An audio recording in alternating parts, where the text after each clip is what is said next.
You see a world baked bone dry. Its name is Xylos. Two suns beat down without mercy. One is a brilliant white dwarf. The other is a bloated orange giant. Together, they have scoured this planet clean. All moisture was boiled away eons ago.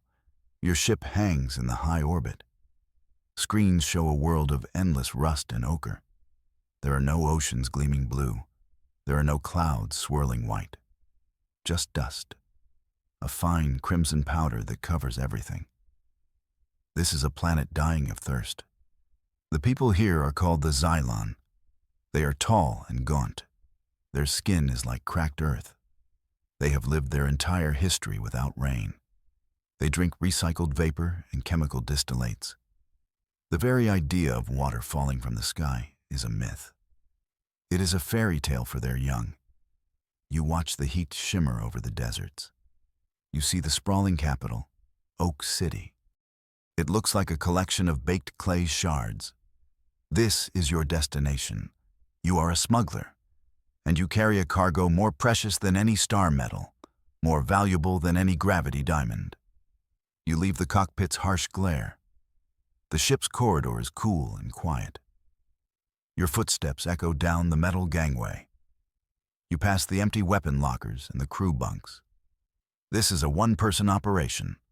Less risk, more profit, and definitely less complaining. You reach the main cargo hold. The lights flicker on, revealing nothing. The hold is empty to any normal scan. Just bare metal walls and floor plates. But you know better. You kneel and press your palm to a specific plate.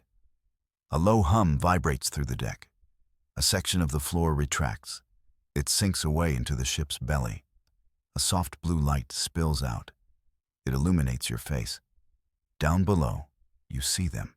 The tanks. Not crude metal barrels. These are gravitic containment fields. They hold their contents in shimmering spheres. Inside each sphere is a treasure beyond imagining. You see liquid water, ton after ton of it, sloshing gently in its zero-gravity prison. It is pure, it is clean. It is a substance so common in your home system. Yet here, it is the stuff of gods. This cargo is illegal. The Galactic Compact forbids water transfers.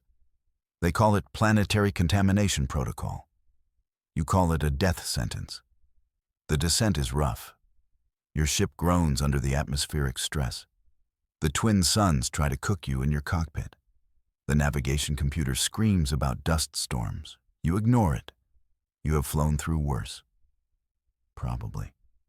You land miles outside of Oak City. You chose a remote canyon for cover. The ramp lowers with a hydraulic hiss. A blast of hot air hits you.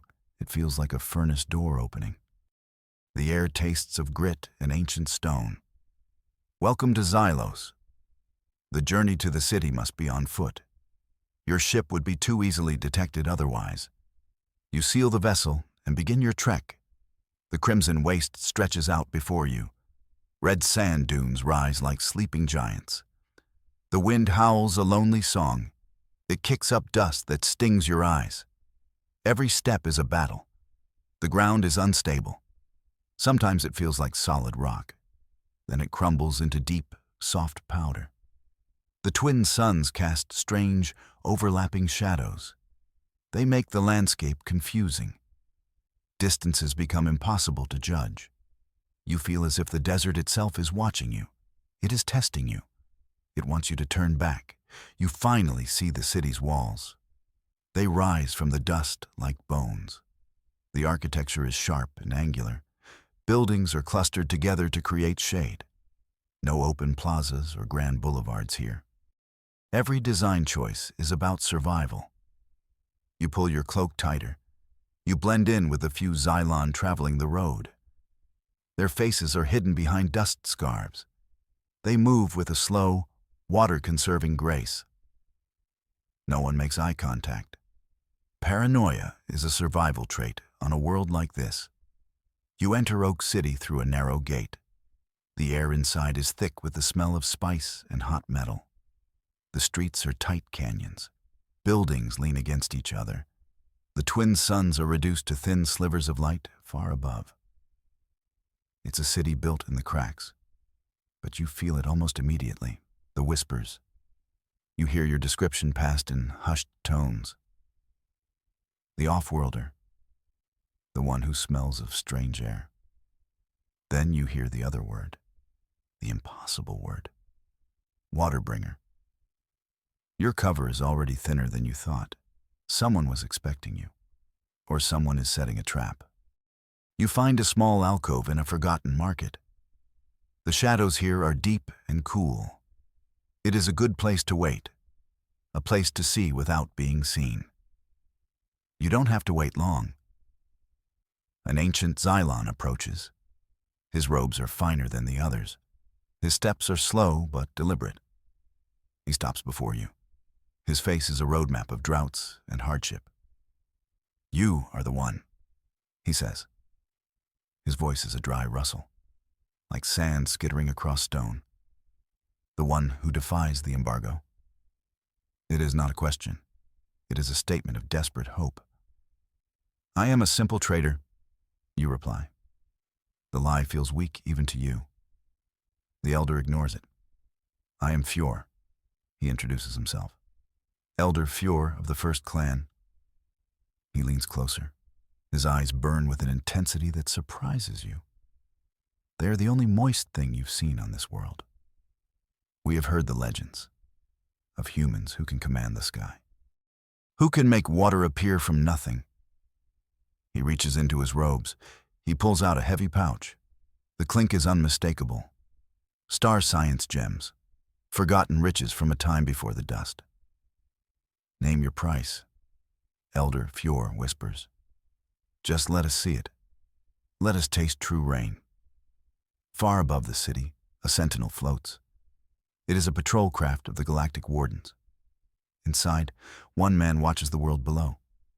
His name is Kale. Warden Kale. His face is stern and unyielding. His uniform is a sharp, sterile white. It is a stark contrast to the red world beneath him.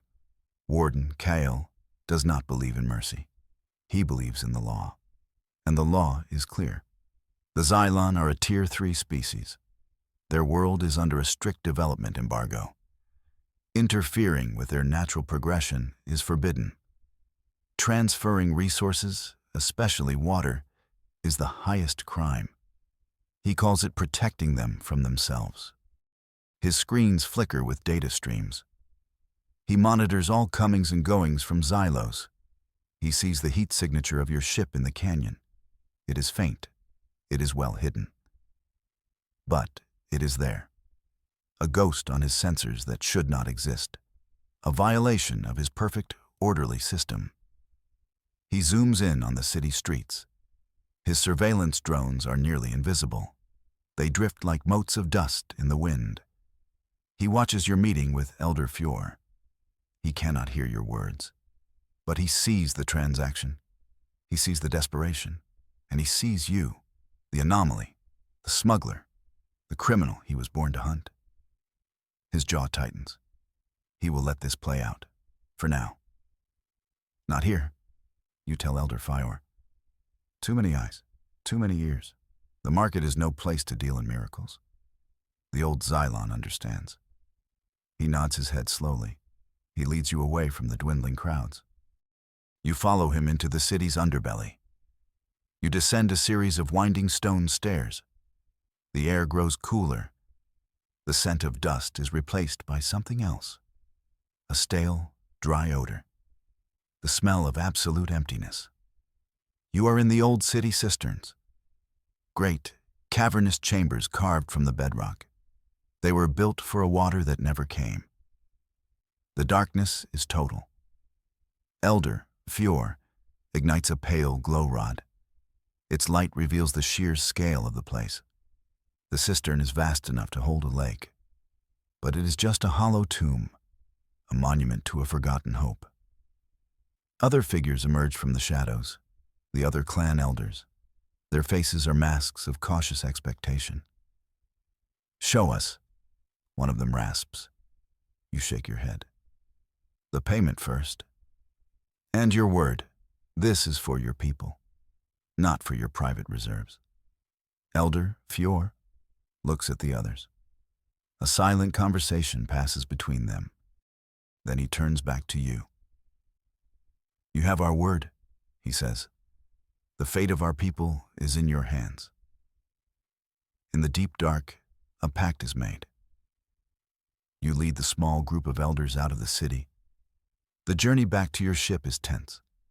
The twin suns are beginning to set. They paint the crimson desert in shades of purple and orange. Every shadow seems to hold a threat. Every gust of wind sounds like a whisper. You reach the canyon. Your ship rests in the darkness. It looks like a dormant beast. The elders gasp. They have only seen starships on faded data slates. To see one up close is a shock. You gesture for them to follow you up the ramp. Their sandaled feet make soft sounds on the metal. Inside, you guide them to the cargo hold. The empty space seems to disappoint them. You see the doubt flicker in their eyes. Did they trust a charlatan? You smile to yourself. This is the best part. You place your hand on the floor plate. The low hum begins again. The floor retracts. The soft blue light wells up from below. The Xylon elders fall silent. Their eyes widen in disbelief. They stare at the shimmering spheres of water, held in place by forces they cannot comprehend. More water than they have ever seen. More water than exists in their entire world. It is a secret reservoir, a floating ocean, and you are its keeper. The elders are frozen. They stare at the impossible sight. It is one thing to hear a myth. It is another to see it floating before you. Elder Fior is the first to move. He takes a hesitant step forward. He looks at you, his eyes asking for permission. You nod. You tap a control on your wrist. One of the gravitic fields weakens. A single perfect sphere of water detaches from the main mass. It is no bigger than your fist. It floats gently through the air toward the elders. They back away as if from a fire, all except Fior. He holds out a trembling hand. The sphere of water drifts down. It touches his dry, cracked skin. The moment of contact is silent, but it feels like a thunderclap in the cargo hold. The water breaks apart. It runs down his fingers. It soaks into his palm. It disappears into a lifetime of thirst. Elder Fior stares at his wet hand. He lifts it to his face. He touches a single drop to his lips. His eyes close. A shudder runs through his entire body. It is a reaction so profound, so elemental, that you feel like an intruder for witnessing it. This is not just drinking.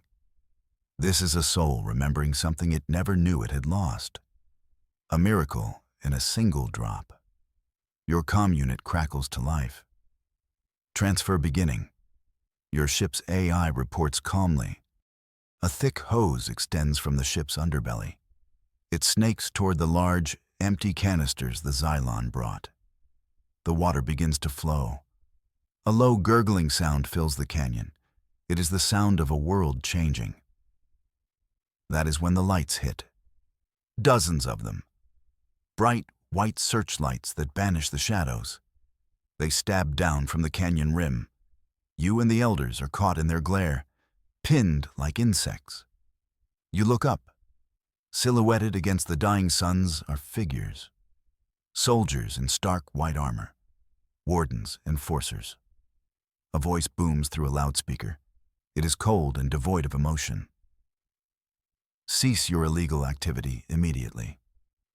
It is Warden Kale. You are in violation of Galactic Compact 74.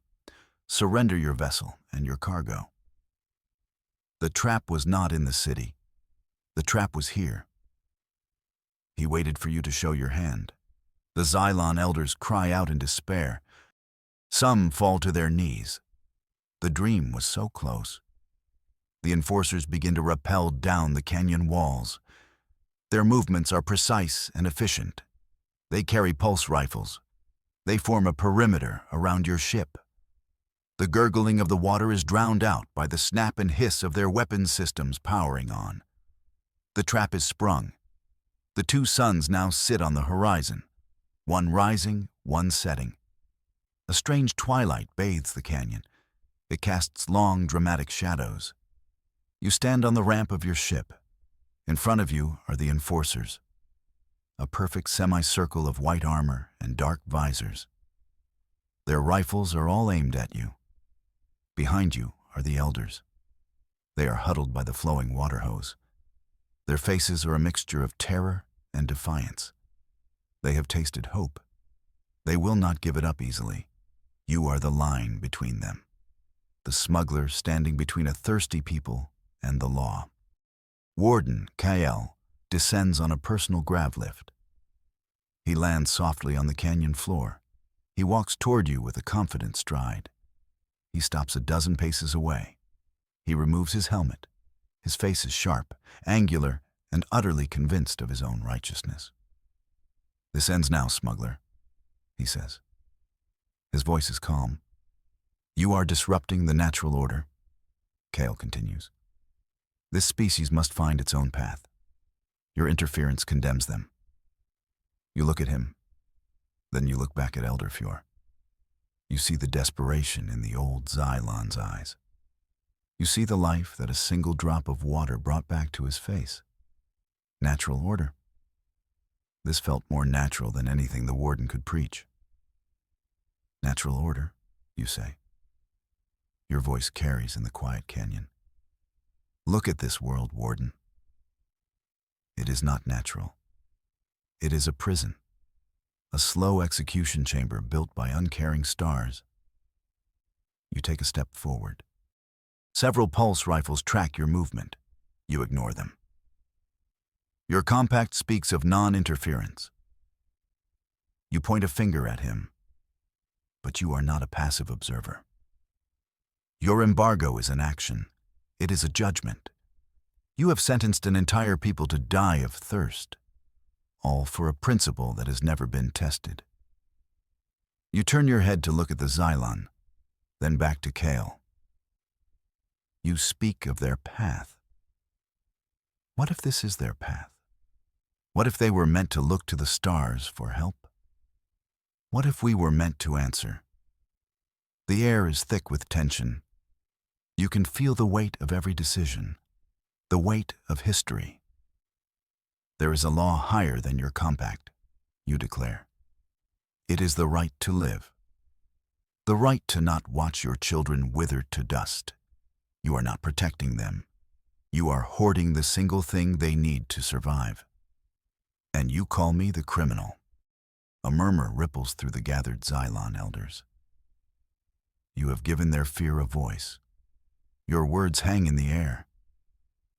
Warden Kael seems taken aback for a moment. He is not used to being questioned. He is used to instant obedience. He recovers quickly. Your sentiment is irrelevant, smuggler. The law is the law. Enforcers secure the cargo. The white-armored soldiers raise their rifles. They take a synchronized step forward. But then something happens. Something Kael did not expect. Elder Fjord steps forward. He stands beside you. Then another elder follows his lead, and another. Soon, all the elders are standing with you. Then, from the canyon rim, a new sound. A shuffling, a quiet surge of movement. Hundreds of Xylon have come from the city. They followed the elders in secret. They spill over the edges of the canyon. They fill the space behind the enforcers.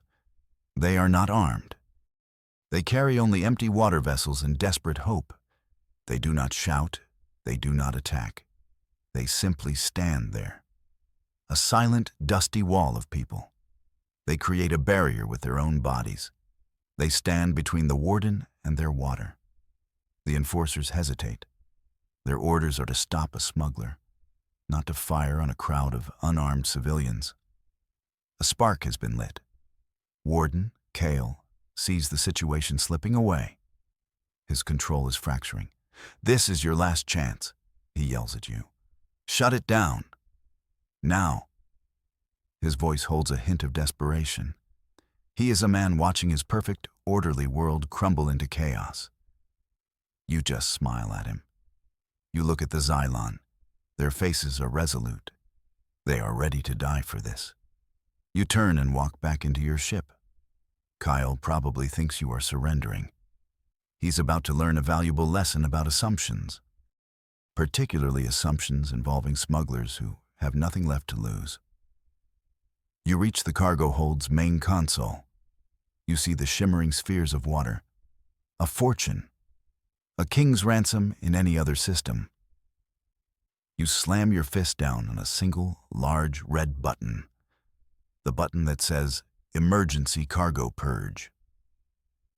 It's a button you are never supposed to press. The gravitic containment fields fail simultaneously.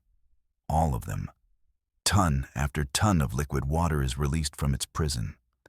It is no longer a gentle flow from a hose. It is a flood, a deluge. It pours from every hatch and vent in your ship's belly. It crashes onto the dry canyon floor with a roar. It is the sound of a storm that has been held back for 1,000 years. A great wave washes through the canyon, cleansing the city anew. The wall of water surges outward. It knocks the enforcers off their feet. Their pristine white armor is muddied and soaked. Their perfect formation is broken. The water washes over the Xylon.